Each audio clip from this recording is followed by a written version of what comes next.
These are strange days for football, not just because of Chelsea's delicious meltdown. Half-time score is, I think, Spurs 0, Chelsea 0. The world that we grew up in of Bovril, hooliganism, male domination has given way to all-seater gentrification, female commentators, and even the prospect of a gay footballer willing to come out, apparently. Has all this progress been a good thing? Has some vital essence of masculinity been diluted? Has a place for men to vent who they are and their feelings around other men turned into just another form of corporate entertainment? Well, to kick this around, we're playing a 3 up front formation. Nick has just joined us.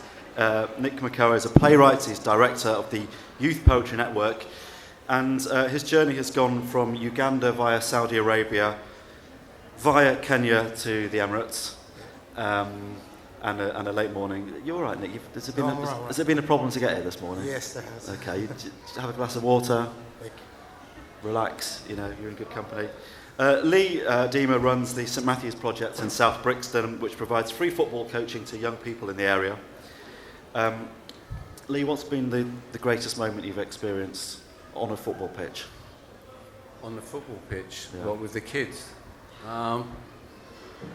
Probably once when we won a cup on Hackney Marshes, and we took some parents along on a minibus, because parents don't normally attend our games, so we tried to get them over there, and it was won in extra time with the last kick of the game, and all the parents, everyone ran on the pitch.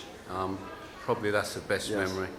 Could you have been a pro? Could No. you have made it? Definitely not, No.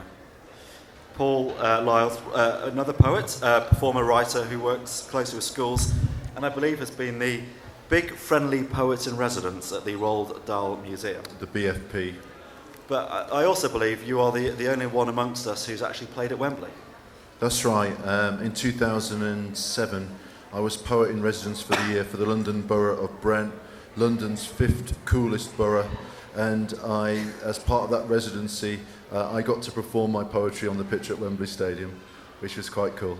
Okay, It got me into the Guinness Book of Records, actually, as being the only poet to perform on the pitch at Wembley. It got me 2 records, and the second record was for the smallest ever audience at Wembley Stadium as well. Which was? About 500 people. Okay. Nick, now we've given you time to recover. Your greatest moment on the terraces or on the pitch?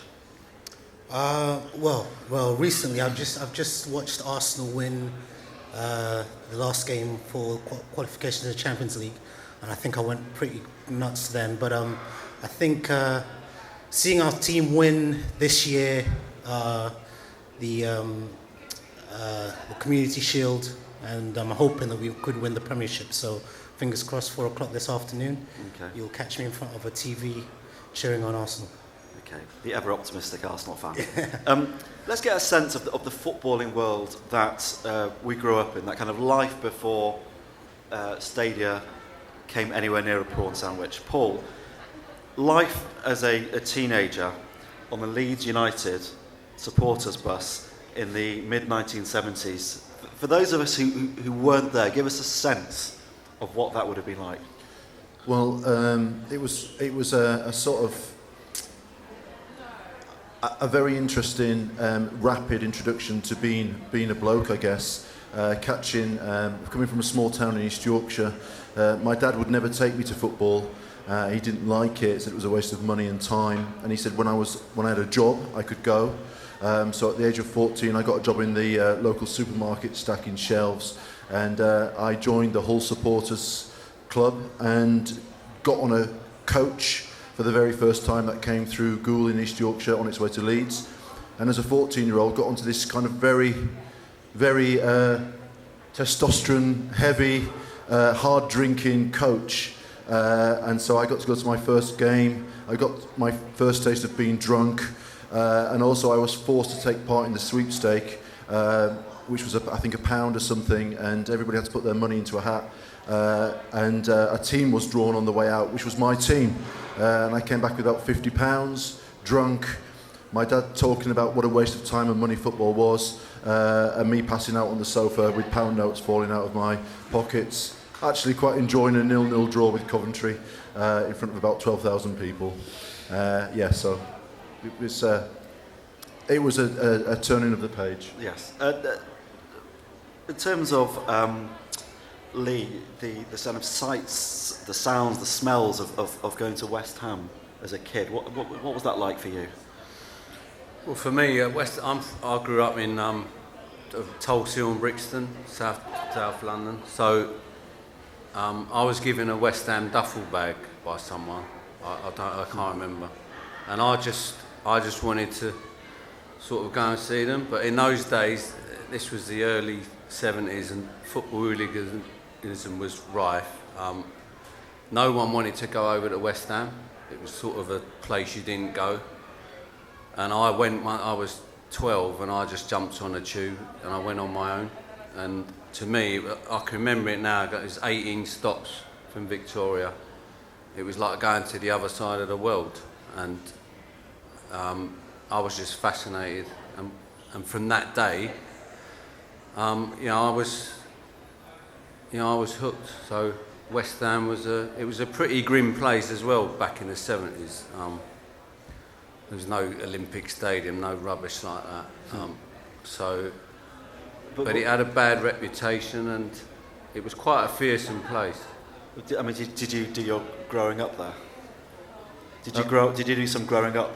Yeah, I mean, in my day, but they talk about football hooligans and that it was a minority, but as I remember it, it was very much a big thing. It's all we talked about in school, football hooligans, and I didn't have a dad around, so I think I used to look at some of these blokes at West Ham like sort of father figures, big brothers, if you like.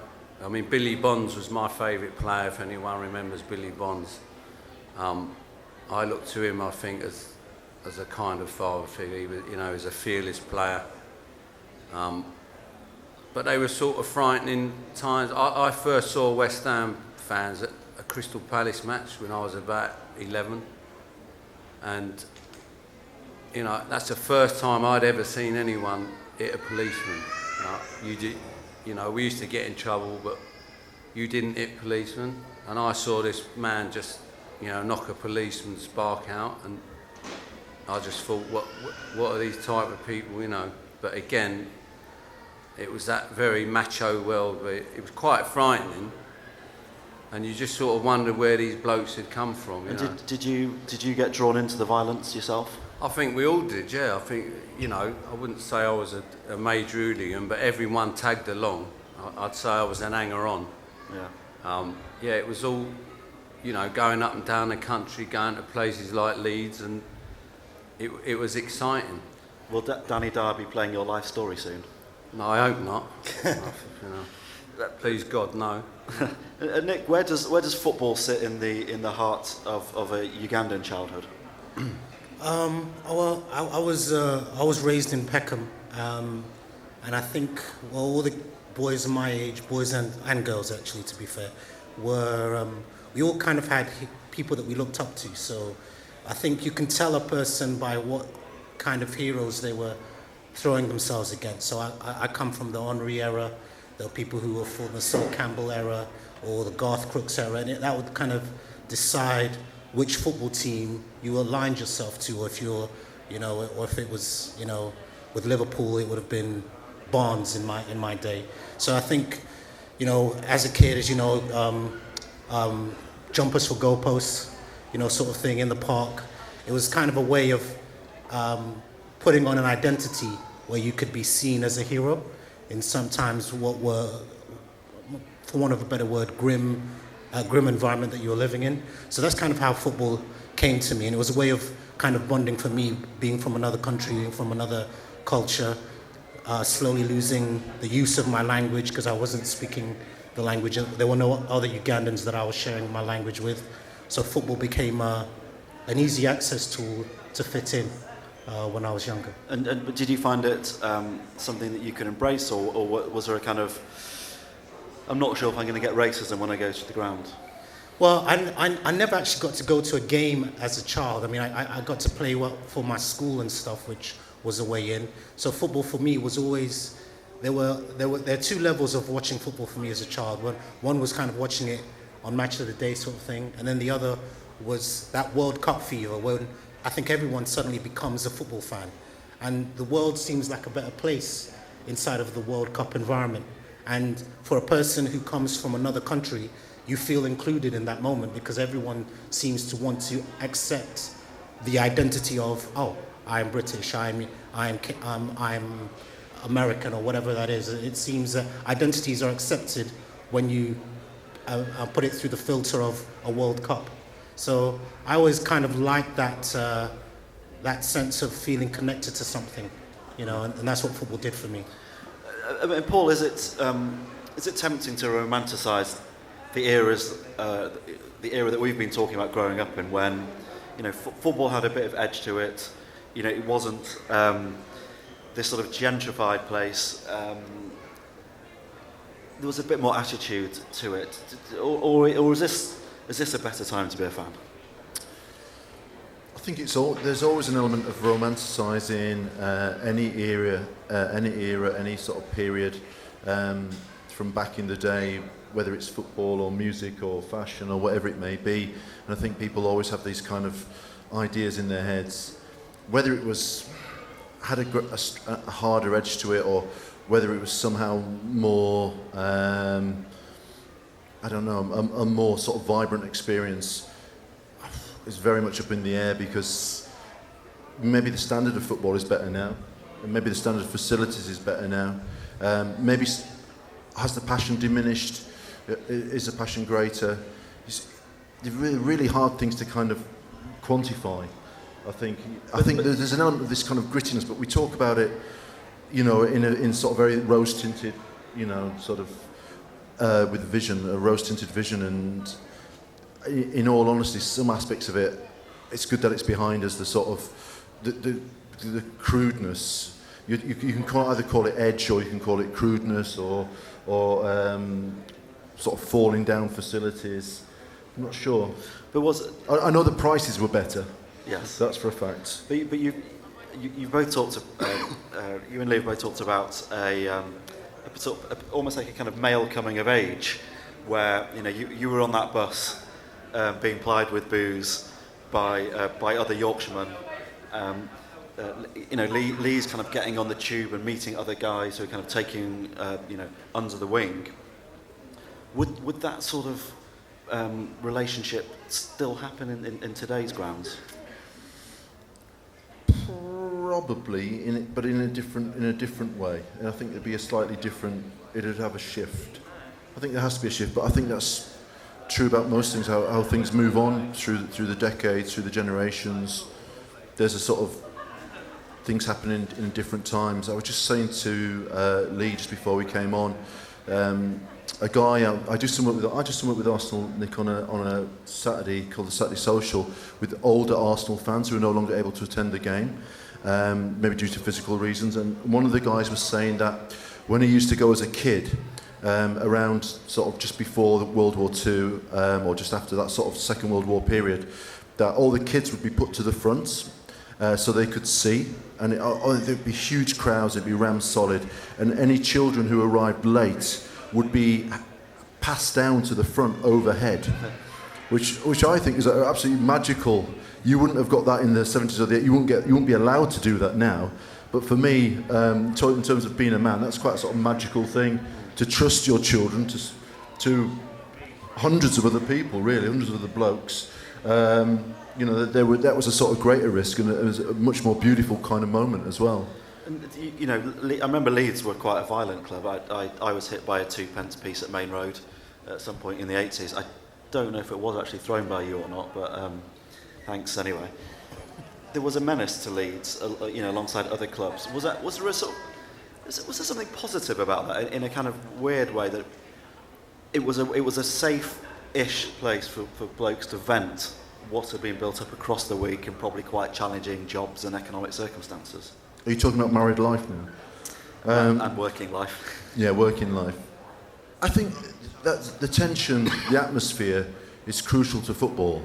And without it, without that sort of element, then something is taken away from it. Something is taken away. It needs that slightly gladiatorial, that slightly arena feel. I really believe it's part of it, and that's why even now with so much television money, and the fans are slightly secondary now. Have been in their financial input has been minimised, and it's all down to TV money and sponsorship and global revenues and commercial aspects. Without the fans, the game wouldn't be the same. People wouldn't watch it. If you took the crowds away, the atmosphere away, and that's why local derbies are always big on the sort of TV agenda. So Newcastle, Sunderland, Celtic, Rangers, or some game that's got an edge to it is always in the sights of the TV producers, because they know it's the one that's going to capture the neutrals. There's going to be an edge to it. There's going to be something else. There's going to be some theatre, some spectacle from those tensions. I mean, and Nick, you support Arsenal, a club who've moved stadium and are accused of lacking atmosphere. Is it just too genteel? There are parts of it that are. I mean, you have to be honest to that. You have to hold your hands up. But my friend has season tickets, and he lets me come to some games with him. And the community is still there. And I'm just like Paul. I'm working on a project with Arsenal where we're trying to, because these are the usual tropes. The fan is a trope of football, the player.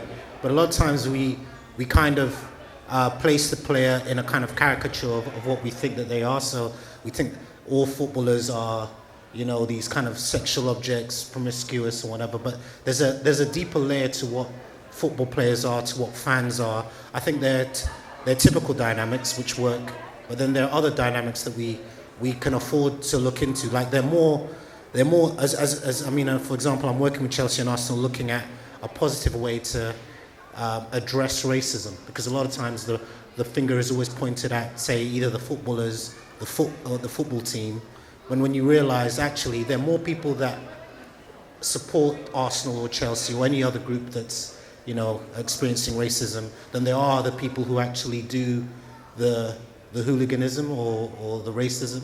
So if you did something that engaged them, around racism in a positive way, you'd actually have a far better reach than actually tackling just this small minority, because there's more people watching the game, as there will be today right now as Chelsea and Tottenham are playing, than there are people trying to destroy the game. Yeah. I mean, Lee, your club's about to move, driven by kind of, I guess, it's going to move to the Olympic Stadium, it's going to potentially make more money, it's a kind of more glamorous thing, but you don't look overjoyed at the prospect. Is there something in the soul of West Ham that's going to be lost when it goes down that route? Yeah, I think so. I mean, but it's just progress, isn't it? You can say, I mean, you can't fill Upton Park with 36,000, so how are you going to fill a stadium with 60,000? But I suppose long term, that's the way to go. As I've said earlier, there's rumours that they've changed the name to London Olympic, and I could see that happening. They've already changed the badge without telling anyone. You can see long term where it's going. It's got nothing to do with West Ham anymore. It's got nothing to do with East London. They're at Stratford, yeah, but they could be in Milton Keynes. It doesn't make any difference, I don't think. Tell me how you've seen football change, the lives of some of the young boys that might turn up that you coach. I wouldn't say change. I mean, the myth is that the problem we deal with kids, working with kids in Brixton, is that they genuinely believe that they're going to be a footballer. Like I dreamt of being George Best or Pele, but it was a dream. These kids, they see it as a career prospect, and because the academy system, because they're dragging in kids left, right and centre, everyone's had a trial, everyone's been in a development centre. They've all had their hopes raised, and then they'll say, well, I'm better than him. I could get in Chelsea, I could get in Arsenal. And the reality is that even if they get signed to an academy, they've got a 1 in 100 chance of becoming a professional footballer. That's not at Arsenal or Chelsea, that's in all 4 divisions and the conference. But they have a genuine self-confidence that they know the odds, but they're going to make it. Yeah, but we have to balance that, and we've actually saying that, and parents buy into it. But we had a mother who bought a pair of football boots. Some moody academy told her that if she bought these boots for 120 quid, which they were earning some money out of it, it would enhance her son's chances. She went to a loan shark and ended up owing about £3,000 for these boots, long term. The kid was nowhere near the level. I mean, that's an extreme example. But the kids we see, they're typically failing in school. Most of the kids we work with are Afro-Caribbean. They'd be 2 years advanced physically, so they're picked for athleticism. When they lose that advantage, they're often just kicked out. Failing in school, you've had 2 years down at Cobham, you come back, you're kicked out, thanks but no thanks, and then you're told, well, now you've got to do well in school. But what's in terms of the particular estate, what role has football had there in kind of giving the kids something to do and giving maybe diffusing tensions? Well, yeah, we give them something to do, yeah, and we try and mentor them. We try and, once we've got them in, like we give older kids training and stuff like that, we try and give them something positive, yeah? We can't solve gang issues. We can't get kids from another gang to come and play with us. That's not going to happen, yeah? Have you tried? No, well, it just won't happen, right? Not from our particular scheme. We've had 3 young men murdered down to gang violence. Yeah. We've had life-changing injuries. We've had, minimum 18-year jail terms. So we're seeing all that. Football can only do so much. If you're in a gang, a proper gang member, not just a wannabe and pretending, and you're earning money and you've got kudos and you're getting, even if you get banged up, you're still getting self-worth out of that. You're getting a name, a reputation. Football's not going to get you out of that. There's only so much you can do. Nick, in terms of the kind of the grassroots, what potential have you seen football had to impact on people's lives and be a force for good? And what more could we be doing with it? I've worked on a project with the Poetry Society and the Premier League. We did something for to celebrate the Christmas truce last year, and we worked with the under 11s, all the Premiership teams, and we went to Belgium, and I see your side of the story, and it's very true. You've got to have a reality check, but I think for young people who are really trying to figure themselves out in the world, football does have a lot of advantages. One of the ways of getting a young person to understand what's going on inside of them mentally is to get them to understand how their physical body works, and football will do that for you. It's also, because it's a team sport, it will also engage that. I think the issue, I'll also add just to what you were saying there, is that the issue is a lot of times football for them is a metaphor for I want a better life, but they don't know how else to articulate that. So, the easiest shortcut is to say, I want to be a footballer, when what they're really saying is, I need better financial circumstances, I want to have some status, I want to have, but there's no way of actually them for themselves articulating that to us, and then us saying, okay, well, let's find some things that you can do. Or how do you say, if you're in a gang, I really don't like the gang, but this is the only option I have, bar getting beat up or killed. So I think wherever football is, and this is why projects like yours are very much needed, wherever football is, it is at least, it can't solve the problem, but it's a doorway into having a dialogue with a young person, having them look at ways of change, because it requires discipline, because it requires constant engagement. Football has a way of touching young people in a way that many other things don't. Is there a different way in which young boys and young girls engage with football? Yeah, I mean, well, I have a daughter, and I mean, I actually took her to see Chelsea win the cup this year, and women's sport is it's just exploding. And I think I was watching a program the other day, and I think this sums it up. It's still new and fresh, and because the money isn't in the game as much as it is with the men, it's still for the love of the sport. And I think we must always bring it back to that. I think this is something Paul does a lot, really just get that sense of play, that sense of enjoyment, that sense of wonder, because there's something about football. I mean, one thing I love whenever you see anyone score a goal, it's just the sense of reaction that the player will have, the players on the pitch will have, the fans will have. And I always wonder, like, maybe even the ref inside is feeling pretty good, but it's this sense of joy that you, every time you experience it, it seems like the best thing that ever happened in the world.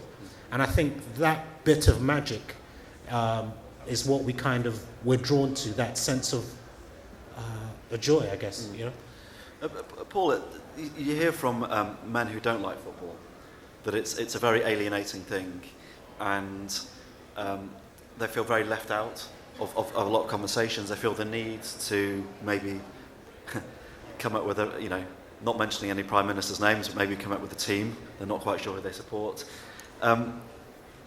Do you feel that it's kind of? Do you feel for men that don't like football? Do you think Do you think that we make them feel less of a man? It's a funny one. You're very much aware when somebody is anti-football and doesn't like it, and doesn't follow a team or has no interest in it. And yes, there's an element of feeling that somebody's been left out of a conversation, or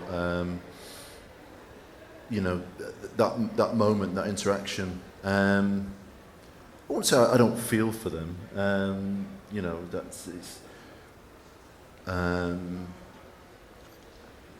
not sure. What do you guys think? Do you think we place too much on being a man that you therefore have to be into football? I think there's definitely that tendency, but I'm okay with it. I like people who are different. I don't need everyone to be into what I'm into. But I think being in England, we live on planet football. I think England thinks it deserves football. It invented football.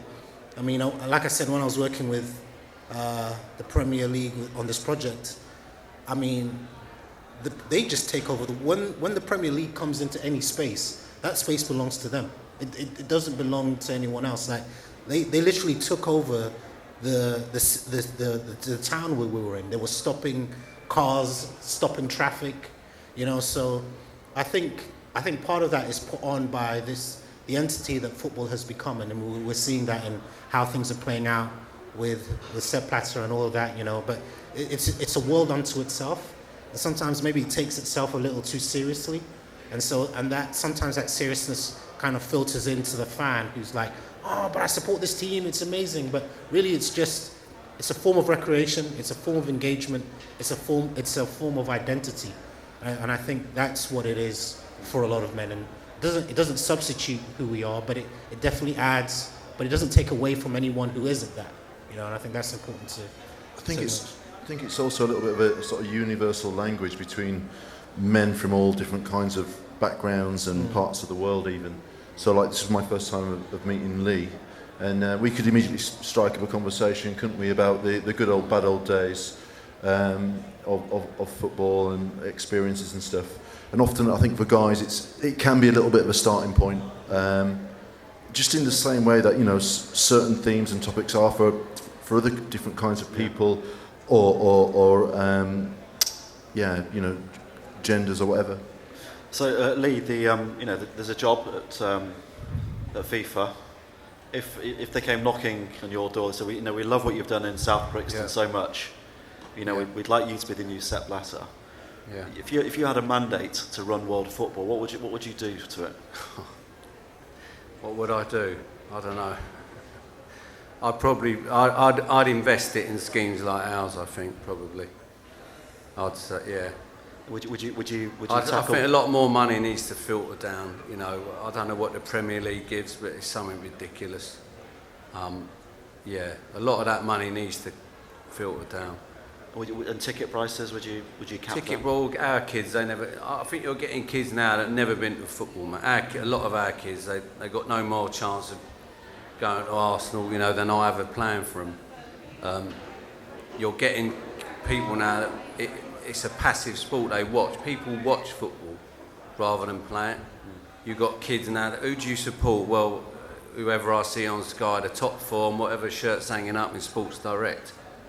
That's who they support, the top 4 shirts hanging up and whoever's doing well. There's no like me, we're going to West Ham one day because they got a duffel bag out of jumble sale, or there's no affinity with a community, all that's gone. It's a sport that's at the frontier of a business model, and the business model has taken over. And I think that's why we're always going to be upset, because the business model, they are seriously trying to make it's a money-making machine, and as long as that stays, I think the only time we have an opportunity to change is if we can learn from what the women's game is doing. So if we can learn from how the women's game is growing and not make some of the mistakes we've already made in the men's game, there's a possibility that we can address that balance. But while it's still a commercial entity, yes, we're always going to be bucking up against these points of disappointment. Okay. Excellent. Okay, Paul, goals are heaven sent. I'm going to read this poem for you. It's a football poem that I wrote a few years ago. Speaking of we've got to do the commercial bit. I've got to do this because Nick's got the same publisher as me, and if our publisher finds out that we didn't try and sell some books on the day, then we're in for the high jump as well. So the poem I'm going to perform for you is available from this collection. I've got 5 copies of it with me today. It's a £5. I will sign books if anybody wants to take a punt, but you might find in years to come that the unsigned books are rarer. And if you don't want to buy the book, I don't want any of you to worry about me financially, because I'd like you all to know now that I've made enough money from poetry to last me for the rest of my life, providing that I die tomorrow morning about 9:30. So this is a poem called Goals Are Heaven Sent. Goodbye boring week, the dream can begin as goals bring fire to a 3 p.m. journey's end. A shimmy, a swaying of hips, the steel stand sways, the movement twists. The ball is precious in football, the feet come and go, feet that leave no footprints when they're playing in snow, feet that can turn on a coin, turn on a crowd, turn the watching world upside down. Goals are heaven sent, half chances are easy, quarter chances astound, scored by only those who wear the natural born striker's crown. The missing of an open goal becomes the unsolved mystery of the footballer's soul, burying the rebound, but the ball wanders past the post like Lazarus or some other dead man from the Bible going for a stroll. A silenced ground, a rippleless net, one to forget. No goals this week, goals are heaven sent. Saturday comes, the factory goes, the football flows, the dream can begin. If you don't score, you cannot win.